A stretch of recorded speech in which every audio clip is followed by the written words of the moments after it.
Hi betting experts, on Saturday the 15th of February, a 9-race extravaganza on ITV.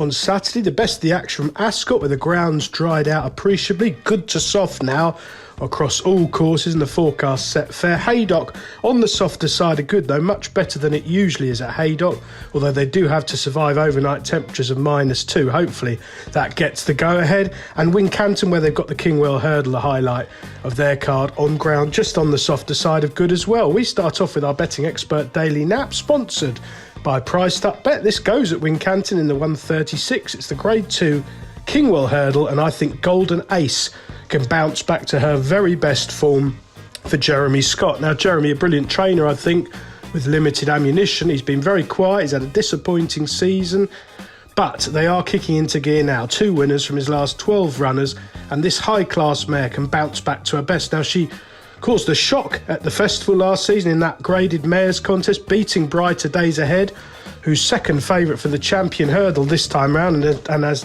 done nothing but advertise that form since. And there was no fluke about Golden Ace winning, although the runner-up did get an overconfident ride. She quickened up really smartly, having travelled strongly. Now, she's been ironed out twice this season, having been heavily supported, but A, that was at a time when the yard was out of form, and B, they've come in pretty strong races that just haven't panned out ideally. A small field here, the horse of James Owen, this Burdett Road, sure to make the running and possibly be getting taken on by one or two of the others. I think that'll set things up nicely for Lorcan Williams to pounce late. I think this flat, right-handed track will suit her ideally. She's a very smart mare, and I think she'll have more pace than Burdett Road. Our betting expert value angle selection goes in the 225 at Ascot. It's a 2-mile, 3-furlong handicap hurdle, and I think Right So Tom can continue the red-hot form of the Joe Tizard yard. Now, Joe's had a fantastic season, and they're absolutely flying at the minute. In the last 14 days, he's had 8 winners from 29 runners at a 28% strike rate.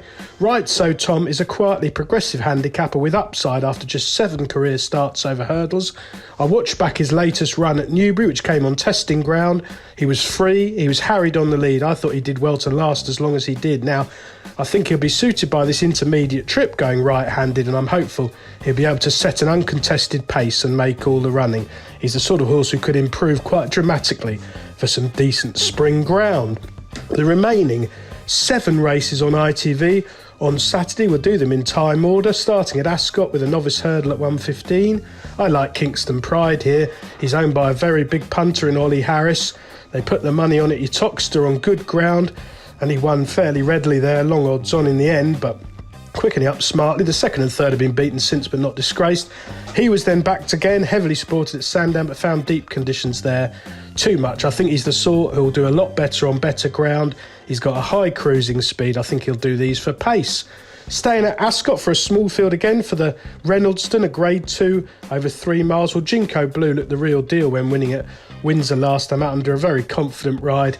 He's very much one to follow. Again, he will love the better ground. He's a strong traveller. All of Henderson's love decent, good ground, and he's got that here. He's a really sound jumper given his inexperience, and he can pick these off late with the trip and right-handed track expected to suit. Over to Haydock for the 205, a veteran's chase over 2 mile 4. Well, I think Eaton Kalina should go well here. He won a few races last season. He's still capable. He's been running himself fit this winter. Kerry Lee now back in the winners. I suspect this one will get a front-running ride from Richard Patrick and could take plenty of passing up the long Haydock straight. Staying at Haydock for the Grade 2 Rendlesham, over 3 miles at 2:40. I like Beauport here. I think he's a bold front runner who stays further. He's going to get an attacking ride from Tom Bellamy. I thought he ran a screamer in the long walk at Ascot in December, just pegged back by Crambo in the last 100 yards or so, having gone with real zest on the lead. He's got form over 3 mile 5. He won't be stopping, and I think the long, flat, galloping straight at Haydock will suit him. Back to Ascot for a handicap chase at 3 o'clock, really competitive over 3 miles. Well, Snipe comes from another yard going really well, Dan Skelton. 11 winners in the last fortnight at a 22% strike rate as he hones in on the Trainers' Championship. And Snipe is a very frustrating horse. He travels like one who's ahead of his mark and never seems to win. He always wobbles a bit for pressure, but he's got a good pace to aim at here on much better ground than he's been running on. I think Harry Skelton will be riding one of those quiet out-the-back rides, and hopefully the pace will collapse and he can pounce. He don't want to be in front for too long. Maybe He's the sort of horse to back each way. Back to Haydock for that marathon handicap chase over 3 mile 4 at 3:15. Well, I'm going to stick with Val Dancer here. Mel Rowley's a really good trainer who does very well with limited ammunition, and her progressive stare will relish every yard of this stamina-sapping trip. Regular rider Charlie Hammond was on last time when he won the Welsh National at Chepstow. Not much point watching that race back. You couldn't see any of it. It was running the fog, but he powered clear up the straight. He has gone up to a career high, but he's tough. He's still improving after 8 runs over fences. He's a definite stayer. He's bound to give his running again with conditions to suit. And finally, at Ascot, the 3:37, the Grade 1 Betfair Chase.